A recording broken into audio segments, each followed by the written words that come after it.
When the young policeman, Kevin Rogers, rang the doorbell, he did not expect that horror. When the door creaked open and he came face to face with a nightmare, Mrs. Thompson, once the epitome of suburban grace, now stood in front of him in a state of alarming neglect, her silver hair Mrs. Anderson was disheveled and greasy, her clothes were stained with blood and hung loosely. She seemed like a shadow of her former self when she swayed unsteadily. Kevin glanced into her house, and what he saw froze his blood in his veins. In that heartbreaking moment, he realized that he had to act fast. Don't forget to subscribe to the channel and write in the comments what you would do in Kevin's place. Your opinion is very important to me. The early morning sky was still tinged with darkness as Officer Kevin Rogers awoke to the familiar blaring of his alarm clock. The piercing sound shattered the silence of his small apartment, signaling the start of another day on the job. He groaned slightly, wiping the sleep from his eyes, and swung his legs over the side of the bed. It was the same routine he'd followed for years, and though monotonous, it gave him a sense of comfort and stability. The cool floor greeted his feet as he made his way to the bathroom, where he splashed cold water on his face to shake off the last remnants of sleep. Looking at himself in the mirror, Kevin took a moment to adjust his uniform, the neatly pressed blue fabric that represented his duty to protect and serve the community of Copper Hill. The police badge on his chest gleamed in the dim bathroom light, a reminder of the responsibilities he carried each day. After a quick breakfast, he grabbed an apple and his keys, heading out the door. The air outside was crisp, the sky a gentle mix of fading night and the first signs of dawn. As Kevin walked to his patrol car, he inhaled deeply, savoring the calmness that always preceded the hustle and bustle of the day. The town was still asleep, the streets quiet, save for the occasional rustle of leaves in the breeze. Sliding into the driver's seat of his patrol car, Kevin started the engine, the low rumble breaking the silence around him. He glanced at the dashboard, running through his mental checklist of the day ahead. The same streets, the same routes. It was predictable, but he preferred it that way. Routine provided him with a sense of control. As he pulled out onto the road, the familiar landmarks of Copper Hill passed by. The bakery that always smelled of fresh bread in the morning, the small park where joggers would start to gather as the sun crept higher, and the rows of neatly kept houses that lined the quiet streets. This was his territory, the community he was sworn to protect, and the people he interacted with daily gave him a sense of purpose beyond just wearing the uniform. The first few hours of his shift were quiet. Kevin exchanged brief greetings with early risers who waved as they went about their morning routines, dog walkers, newspaper collectors, and the occasional jogger. He nodded to them from his patrol car, acknowledging their presence with a smile or a wave. The streets were peaceful, and the day seemed like any other. It wasn't until mid-morning that Kevin received the call. His radio crackled to life, and the dispatcher's voice came through. "Officer Rogers, we've received a report from a concerned neighbor on Elm Street. It seems there's something off at the residence of Mrs. Mary Anderson. She hasn't been seen for a while, and the neighbor's worried. Can you swing by and check it out?" Kevin's brow furrowed slightly as he acknowledged the call. The name rang a bell.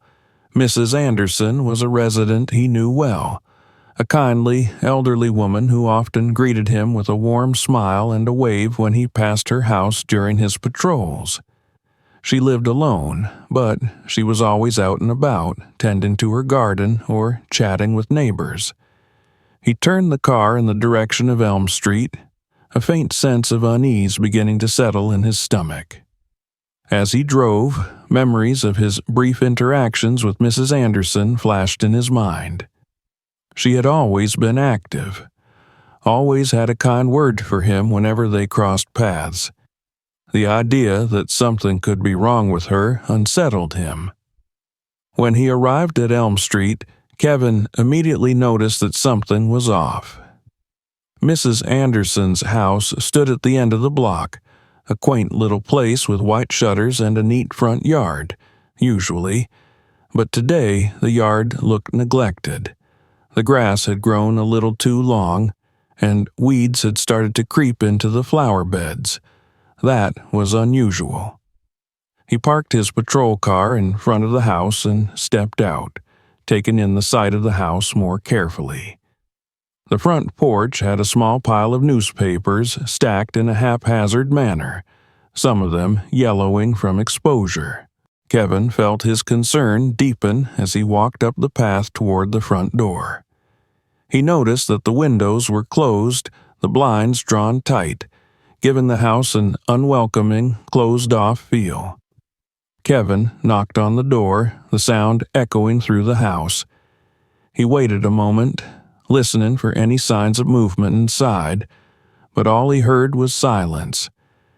He knocked again, this time a little louder, then rang the doorbell for good measure. Still nothing. Frowning, Kevin glanced around the porch and noticed the mailbox was overflowing with letters and flyers. That was unusual. Mrs. Anderson was always diligent about checking her mail. Something definitely wasn't right. He stood there for a moment, unsure of what to do. He wasn't ready to jump to conclusions, but the more he thought about it, the more worried he became. The house had a feeling of neglect, and Mrs. Anderson's absence was starting to feel more and more ominous. If something had happened to her, she could be in serious trouble, and time might be running out. Just as he was about to step away, a voice called out from next door. "Officer Rogers." Kevin turned to see Mr. Harris, Mrs. Anderson's neighbor, standing in his yard, wiping his hands on his gardening apron. "Morning, Mr. Harris," Kevin called back. "Have you seen Mrs. Anderson lately? I'm starting to get a little worried." Mr. Harris shook his head, a frown creasing his weathered face. "No, I haven't seen her in over a week. Normally, she's out in the garden every day, but the past few days it's been awfully quiet. I thought she might have gone to visit family, but now I'm not so sure." The knot in Kevin's stomach tightened. A week was a long time for someone like Mrs. Anderson to be out of sight. She wasn't the type to go long without tending to her home or interacting with the neighbors. "Thanks, Mr. Harris," Kevin said, offering a brief smile. "I'll check in and see what's going on." Returning his focus to the door, Kevin considered his options.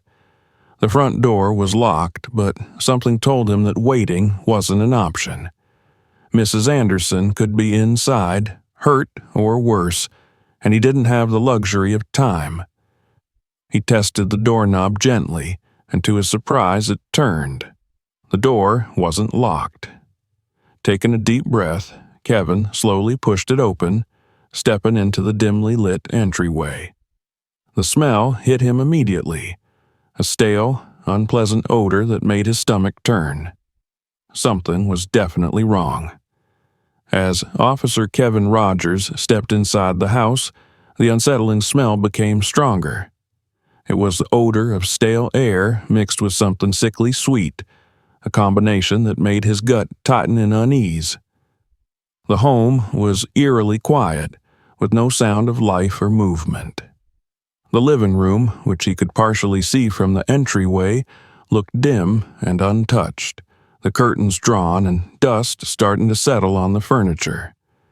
Kevin called out, "Mrs. Anderson? It's Officer Rogers. Are you here?" His voice echoed faintly through the house, but there was no response. The tension in his chest grew as the silence persisted, amplifying the unease that had been growing since he first arrived. He stepped further inside, carefully closing the door behind him, not wanting to alarm the neighbors with the door hanging open. Something told him he needed to be cautious, but at the same time he knew he had to find Mrs. Anderson quickly. If she was in here, time could be of the essence. His footsteps were slow and deliberate as he moved deeper into the house, his eyes scanning the dimly lit rooms for any signs of disturbance. The smell seemed to grow stronger with each step, like something had gone unnoticed for too long. He passed the small hallway table where a collection of unopened mail lay, thick with dust, another sign that something was very wrong. The kitchen was just beyond the entryway, and as Kevin peered in, he noticed the sink filled with dirty dishes, some with mold beginning to grow. He had never seen Mrs. Anderson's home in such disarray. She had always taken pride in her space, keeping everything neat and clean. This level of neglect was alarming.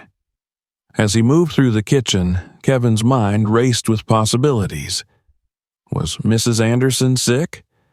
Had she fallen and couldn't reach the phone? Or worse, was something more sinister at play? He tried to stay calm, but his instincts were on high alert.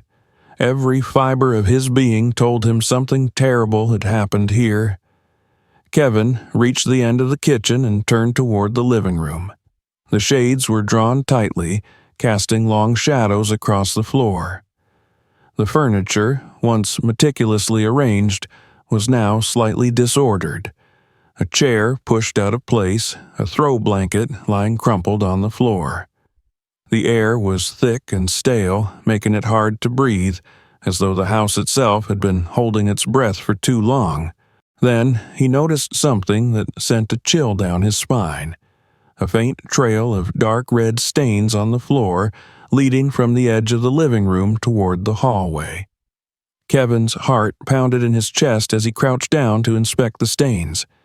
They were old, dried, but unmistakably blood. The knot of fear in his stomach tightened. He stood up quickly, drawing in a steadying breath. He had to find her. Now. He moved toward the hallway, following the faint trail of stains, his eyes sharp and focused. The hallway was narrow and dark, the only light coming from a small crack in the window blinds. Each step felt heavier than the last, as though the house was dragging him into something he wasn't ready to face. His mind raced with images of what he might find: Mrs. Anderson, injured or worse, and the overwhelming dread that it might already be too late. As Kevin reached the door at the end of the hallway, his heart pounded in his ears. He reached for the doorknob, hesitating for a brief second. Then, with a deep breath, he turned the knob and pushed the door open. The sight that met him made his stomach drop. Mrs. Anderson lay on the floor beside her bed, her frail body motionless. Her face was pale and gaunt, her once lively eyes now half closed and dull. She wore a nightgown that was stained with what looked like dried blood, and her breathing was shallow and labored. Kevin rushed to her side, his heart racing as he knelt down beside her. "Mrs. Anderson," he called, his voice trembling with urgency. "Can you hear me?" There was no response. Her lips were dry and cracked, and her skin was cold to the touch. He checked her pulse. It was faint, but it was there. She was alive, but barely. His training kicked in as he quickly assessed her condition. She was severely dehydrated, and from the look of things, she'd been lying there for days without proper care. The bloodstains on her nightgown suggested that she had suffered some kind of injury, though Kevin couldn't tell how serious it was just yet. She needed immediate medical attention, but Kevin knew that he couldn't just wait for help to arrive. If he didn't act now, she might not make it. He needed to stabilize her as best he could until the paramedics arrived. He scanned the room quickly, looking for anything that might help. There on the bedside table was a half-empty bottle of water. He grabbed it and gently lifted Mrs. Anderson's head, trying to get her to drink. "Come on, Mrs. Anderson," he urged softly. "You need to drink some water." Her lips parted slightly, and Kevin carefully poured a small amount of water into her mouth. She swallowed weakly, but it was something. He continued to help her sip the water, feeling a flicker of hope as her breathing began to even out, though it was still shallow. After a few moments, Kevin knew he had done all he could for now. He reached for his radio and called for paramedics, his voice calm but firm. "This is Officer Rogers. Request an immediate medical assistance at 1247 Elm Street. Elderly female, critical condition, possible dehydration and injury. Please advise ETA." The response came quickly. "Roger that, Officer Rogers. Ambulance en route. ETA approximately 5 minutes." Kevin stayed by Mrs. Anderson's side, holding her hand gently, trying to keep her conscious. "Help is on the way," he told her softly. "Just hang in there. You're going to be okay." As the minutes ticked by, Kevin couldn't help but wonder what had happened to her. Why hadn't anyone noticed sooner? She had always been so active, so full of life. Now she was barely hanging on, and it tore at him to see her like this. He stayed with her, his mind racing with thoughts and questions, but his focus remained on keeping her stable. Every second felt like an eternity, but finally the sound of sirens in the distance broke the silence. The sound of approaching sirens echoed through the stillness of the house, offering a glimmer of hope to Officer Kevin Rogers as he knelt by Mrs. Anderson's side. Her frail body lay limp on the floor, her breathing weak and uneven. Every shallow breath she took seemed like a battle, and Kevin could see the life slipping from her bit by bit. He gently wiped away the small trickle of water that had escaped her lips after their last attempt at hydration. "Just hang on a little longer," Kevin whispered, his voice filled with a quiet urgency, though he wasn't sure if she could hear him. Her pulse was still weak, fluttering under his fingers like the wings of a trapped bird. He could feel the life in her ebbing away, the fight to survive slowly slipping from her fragile frame. Every minute felt crucial, and as much as Kevin tried to remain calm, fear gnawed at him. If the ambulance didn't arrive soon, she might not make it. Mrs. Anderson's nightgown was still stained with dried blood, but Kevin couldn't determine the source of the injury. There was no obvious wound, but the discoloration of her gown and the faint scent of decay indicated that something was deeply wrong inside her body. Her skin was cold, too cold, and her breathing remained ragged. Kevin knew that this wasn't just about an injury. Her entire body was shutting down. He had seen cases like this before, cases where dehydration and untreated illness had pushed elderly individuals to the brink of death. She had likely been lying there for days, completely alone, with no one to help her. The thought of her suffering in silence, too weak to call for help, made Kevin's stomach churn with guilt. Had he come a day later or ignored his gut feeling, she would have been gone. As he continued to monitor her breathing, the front door creaked open and the paramedics finally rushed inside. The sound of their hurried footsteps on the wooden floor sent a wave of relief through Kevin. They entered the bedroom swiftly, carrying medical bags and equipment, ready to take over the situation. One of the paramedics, a tall man with a calm yet serious expression, knelt down beside Mrs. Anderson, quickly assessing her condition. "She's dehydrated, pulse is weak," Kevin explained, stepping back to give them room. "I tried to get her to drink some water, but I couldn't get much in. She's been like this for at least a few days, maybe longer." The paramedic nodded, his face grim as he carefully examined Mrs. Anderson's frail body. "You did the right thing getting her some water. It probably saved her life. If she hadn't had any fluid intake by now, she'd be in an even worse state." The paramedics worked quickly, attaching an IV line to her arm and administering fluids to rehydrate her. They placed an oxygen mask over her face, and Kevin could hear the soft hiss of the oxygen flowing into her lungs. Her breathing began to stabilize slightly, though it remained weak and shallow. They moved with the practiced efficiency of professionals, but Kevin could see the tension in their movements. This was a critical situation. "She's going to need to be transported immediately," the paramedic said to his partner. "She's in severe dehydration and possibly septic. We need to get her to the hospital and figure out what's causing this internal bleeding." Kevin's heart sank.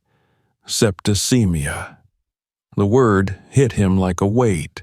He knew it was a life-threatening condition where an infection spread throughout the bloodstream, poisoning the body. It explained the smell of decay, the weakness, and the confusion he'd seen in Mrs. Anderson's eyes. She had likely been suffering from an infection that had gone untreated for too long, and now her body was paying the price. "Can I help in any way?" Kevin asked, his voice tight with concern. The paramedic shook his head, but offered a quick, appreciative glance. "You've already done more than enough, officer. If you hadn't come when you did, it might have been too late. We'll take it from here." The words should have been comforting, but Kevin couldn't shake the gnawing feeling that he could have done more. He watched as they carefully lifted Mrs. Anderson onto the stretcher, her small, fragile form looking even more delicate against the cold metal. Her face, now partially obscured by the oxygen mask, was pale and still, the vitality he once knew in her completely absent. She had been such a lively presence on her street, always smiling, always chatting with neighbors, and now she was fighting for her life. As they wheeled her toward the front door, Kevin followed closely behind, watching every move they made. The paramedics moved with urgency, but not panic, a testament to their experience in handling critical situations like this. Kevin knew she was in capable hands, but that didn't stop the deep sense of responsibility he felt weighing on his shoulders. Once outside, they quickly loaded Mrs. Anderson into the back of the ambulance. One of the paramedics turned to Kevin and spoke briefly, his tone low and serious. "We're taking her to Mercy General. You should call ahead to let them know she's in critical condition if you have contacts there. She'll need immediate attention as soon as we arrive." Kevin nodded, watching as the ambulance doors closed with a heavy thud.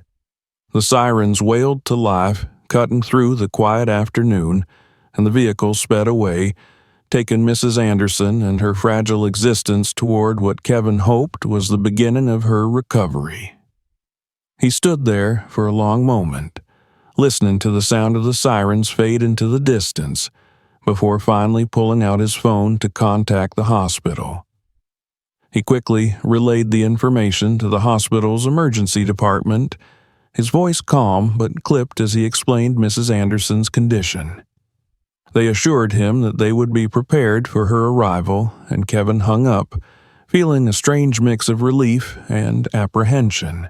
Returning to his patrol car, Kevin leaned against the side of the vehicle, staring at the now empty house in front of him.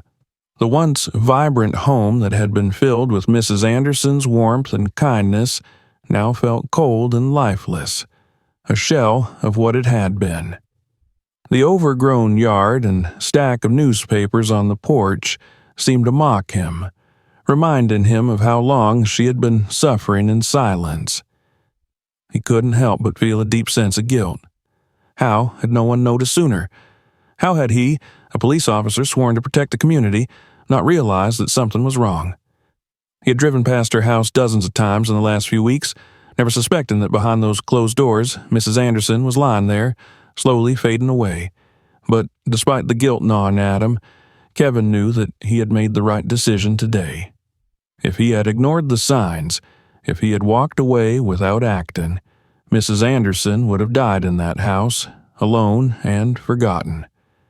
His instincts had told him something was wrong, and because of that, she had a chance.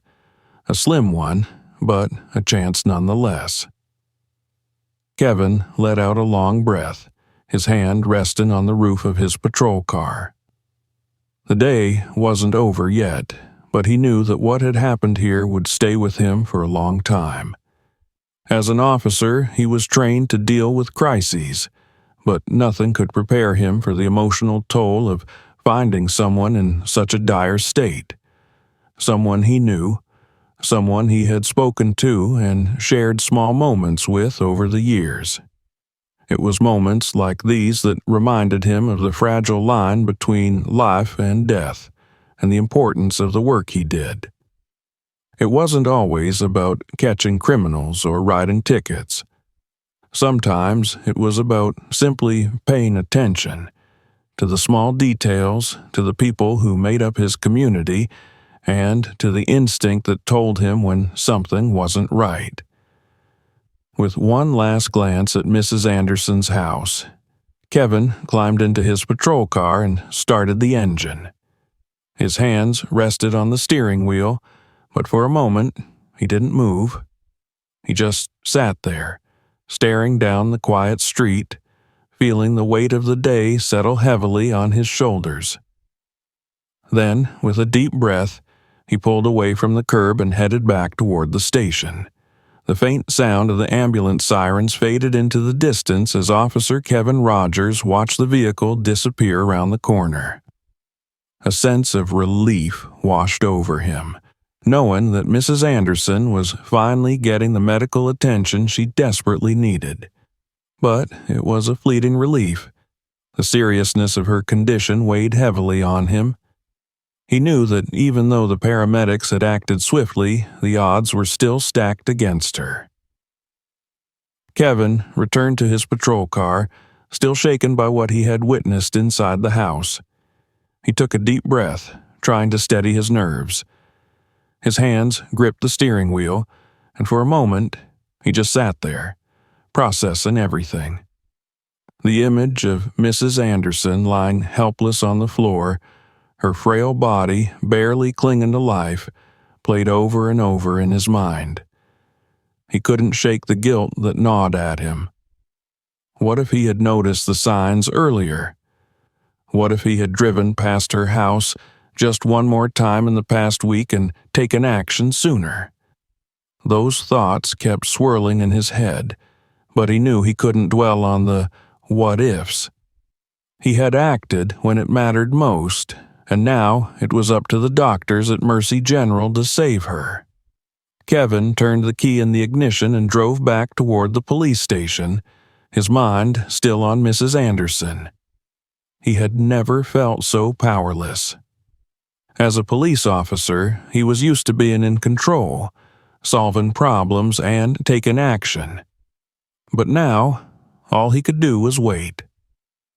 When he arrived at the station, his shift was technically over, but Kevin couldn't bring himself to leave. He parked his patrol car, grabbed his phone, and stepped out onto the sidewalk, pacing back and forth.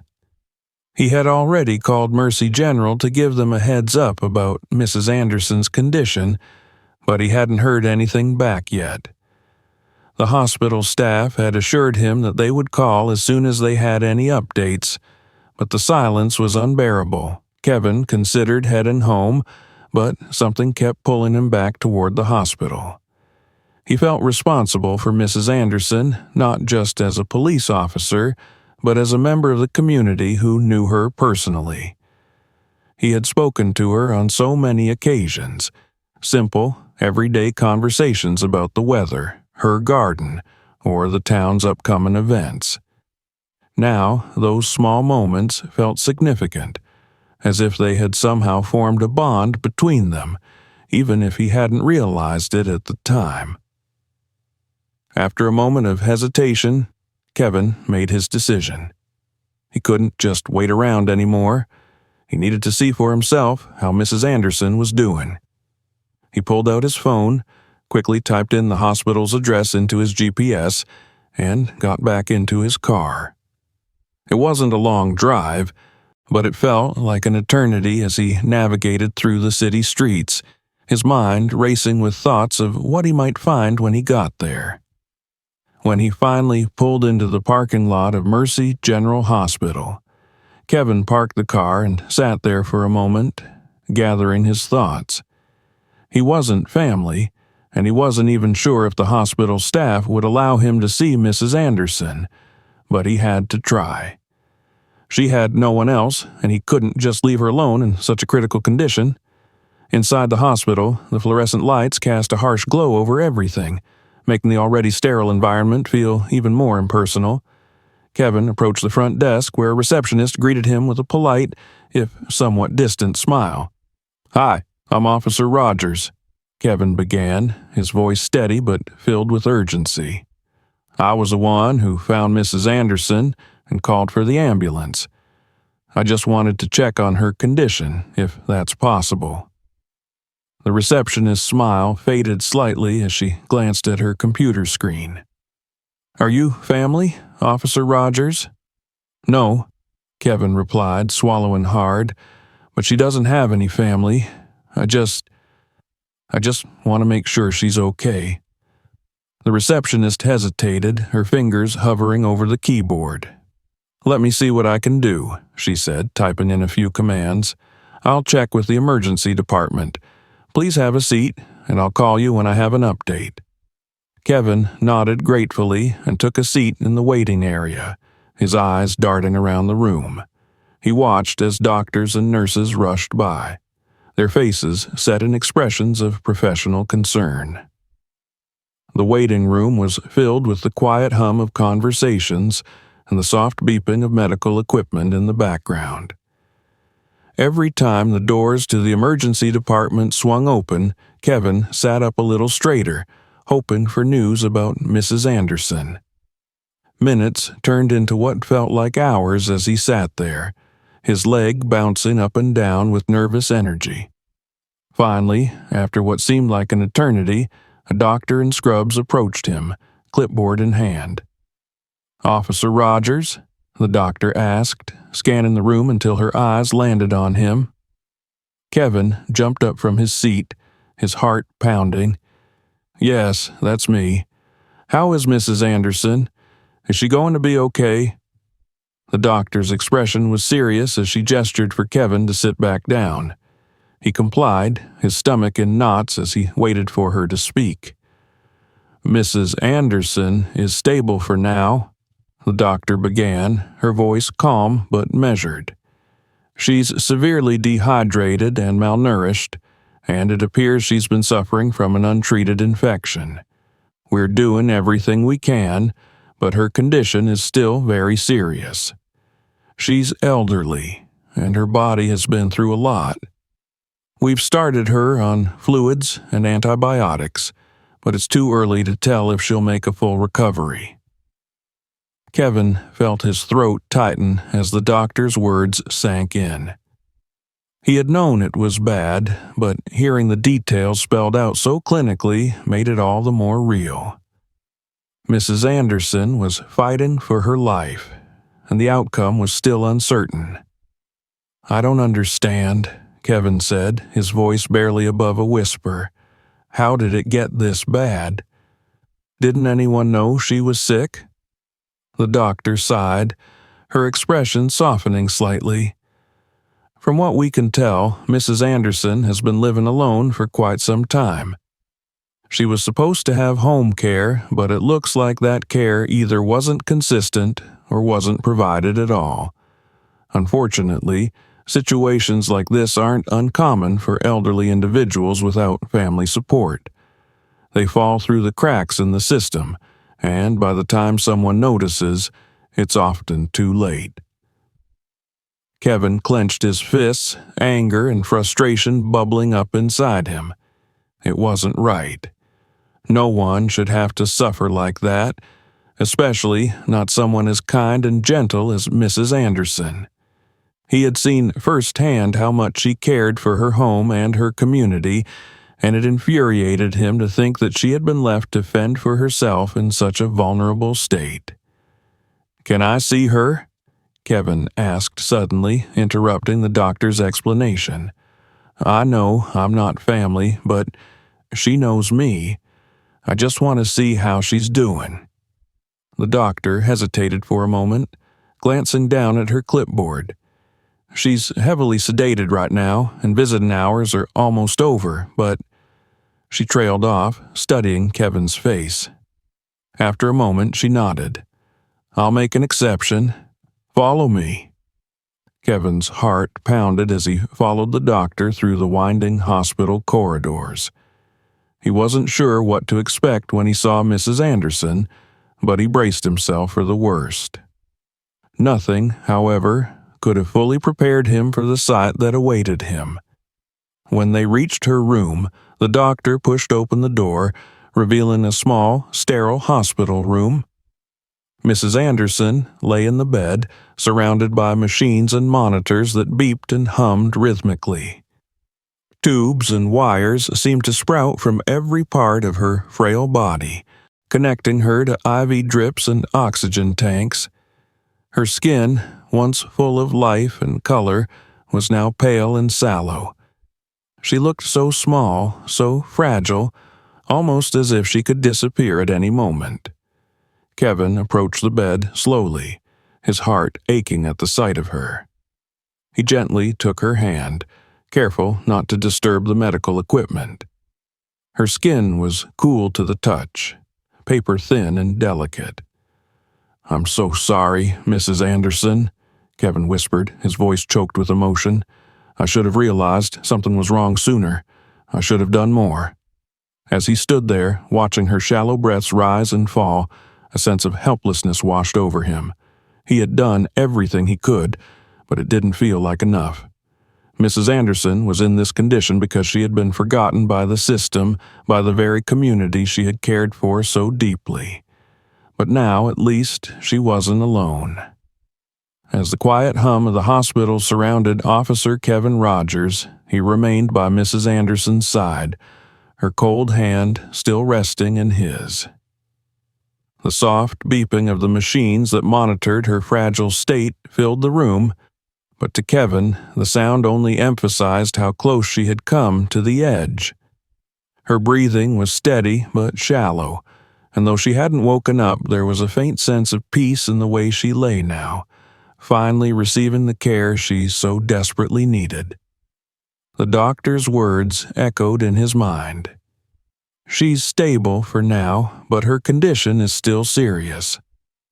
There was no guarantee that Mrs. Anderson would recover fully, and that thought weighed heavily on Kevin's heart. He had never felt so powerless before. In his line of work, he was used to taking action, to being in control of situations, but this was different. This was a battle between life and death, and all he could do was wait and hope that the medical professionals would be able to bring her back from the brink. Kevin's thoughts were interrupted when the door to Mrs. Anderson's room opened quietly. The same doctor who had granted him permission to visit entered the room, her face a mixture of professionalism and sympathy. She gave Kevin a small, reassuring nod before approaching the bed, glancing over the monitors and checking Mrs. Anderson's IV. After a few moments, the doctor turned to Kevin. "She's stable for now, but we're keeping a close eye on her. It's going to be a long road to recovery if she makes it through the next 24 hours. Kevin nodded, absorbing the gravity of the situation. "Thank you," he said quietly, "for everything you're doing for her." The doctor offered him a sad smile. "You were the one who saved her life, Officer Rogers. If you hadn't found her when you did, she wouldn't be here right now. It's not often that we get to say that someone acted just in time, but in this case, you did." Kevin swallowed hard, feeling the weight of those words settle in his chest. He had acted on instinct, but the thought of what could have happened if he hadn't followed his gut was unbearable. He wasn't just a bystander in this. He had played a direct role in saving Mrs. Anderson's life, and that realization hit him harder than he had anticipated. The doctor left the room, leaving Kevin alone with his thoughts once again. He gazed down at Mrs. Anderson, her face pale but peaceful. The vibrant, cheerful woman he had known was now a shadow of her former self, and the sight filled him with a deep sense of guilt. How had things gotten so bad? How had no one noticed that she needed help sooner? How had he not noticed? As he stood there, holding her hand, Kevin made a silent vow to himself. He wouldn't let this happen again. He had been patrolling these streets for years, interacting with people like Mrs. Anderson every day, but this experience had shown him how easy it was to overlook the small signs that something was wrong. He promised himself that from now on, he would pay closer attention. He would take the time to check in on the elderly residents of his community to make sure they weren't suffering in silence the way Mrs. Anderson had. A soft knock on the door interrupted his thoughts, and Kevin turned to see a nurse entering the room. "Visiting hours are over, Officer Rogers," she said gently. "You can come back tomorrow if you'd like." Kevin nodded, though he was reluctant to leave. He glanced down at Mrs. Anderson one last time, giving her hand a final, reassuring squeeze before letting go. "I'll be back tomorrow," he whispered softly, more to himself than to anyone else. As he walked out of the hospital, the evening sun was beginning to set, casting long shadows across the parking lot. Kevin paused for a moment, standing by his patrol car, and looked back at the hospital entrance. The last few hours had felt like a blur, a whirlwind of emotion and responsibility that had left him feeling drained but resolute. He thought back to all the times he had passed Mrs. Anderson's house on his patrols, exchanging pleasantries with her as she tended to her garden or fetched the mail. Those brief moments had seemed so insignificant at the time, but now they carried so much weight. Kevin had always seen his job as a way to protect his community, but this experience had shown him that protecting went beyond just enforcing the law. It meant being vigilant, being present, and truly seeing the people he was sworn to serve. Climbing into his patrol car, Kevin sat for a moment in silence, his mind still reeling from the events of the day. He couldn't help but feel a deep sense of responsibility for Mrs. Anderson. He had saved her life, but the road ahead for her was uncertain. He knew he couldn't control what would happen next, but he could make sure that from this point forward, no one else in his community would suffer the way she had. He started the car and pulled out of the parking lot, the soft hum of the engine filling the silence. As he drove back toward the station, Kevin felt a newfound determination settling in his chest. He had learned a hard lesson today, one that would stay with him for the rest of his life. It wasn't just about doing his job. It was about going above and beyond when the situation called for it. It was about being there for the people who needed him, even when they couldn't ask for help themselves. By the time Kevin arrived back at the station, the sun had fully set, and the streets of Copper Hill were bathed in the soft glow of streetlights. He parked his patrol car and sat there for a moment, reflecting on the day's events. It had been a long, exhausting day, but he knew that he had made a difference. A real, tangible difference in someone's life. As he turned off the engine and stepped out of the car, Kevin glanced up at the night sky, feeling the cool evening air brush against his skin. He wasn't sure what tomorrow would bring, but he knew that whatever happened, he would be ready. He would be vigilant, he would be present, and he would never again overlook the small signs that something was wrong. Because sometimes it wasn't just about stopping a crime or catching a criminal. Sometimes it was about saving a life. If you are touched by this story, subscribe to the channel so that you don't miss new stories and share your opinion in the comments. It's just one click for you, but a huge support for us. And remember, always be attentive to those who need help.